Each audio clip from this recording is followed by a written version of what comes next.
Պարոն Կարապետյան, բարև ձեզ, Եվրոպական ինտեգրման հանձնաժողովի նախագահի թեկնածու արդեն ունեք։ Այո, ունենք, հանդես կգանք հայտարարությամբ, երբ որ ժամանակը գա, դա ամենայն հավանականությամբ վաղը կլինի։ Իսկ դուք եվրոպական ինտեգրացիային կողմ եք, ուզում եք Հայաստանը ԵՄ անդրադառնալ։ Եվրոպական ինստիտուտների տեղայնացմանը կողմ ենք։ Իսկ ուզում եք Հայաստանը Եվրոպական միության անդամ դառնա, թե ոչ։ Մենք տեսնում ենք, որ մինչև միությունների ինչ-որ միության անդամ դառնալը պետք է նախ տնտեսական դիվերսիֆիկացիա։ Դիվերսիֆիկացիան ինչ է, որ 65%-ը մի տնտեսական միավորի հետ ենք, ասենք ԵԱՏՄ-ի հետ մեր առևտուրը, այս բան Եվրոպական միության հետ շատ քիչ է։ Պետք է աշխատի պետությունը, որ համամասնություն բերի, գոնե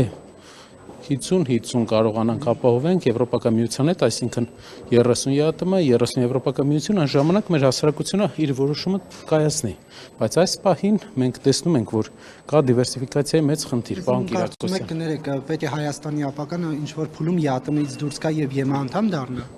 Մենք կարծում ենք, որ Հայաստանի ապագան որոշումը Հայաստանի ժողովուրդը, իսկ հայկական քաղաքական մտքի հիմնական խնդիրն է այնպես անել, որ ընտրությունը, յուրաքանչյուր ընտրություն տնտեսական կատաստրոֆայի չվերածվի, յուրաքանչյուր։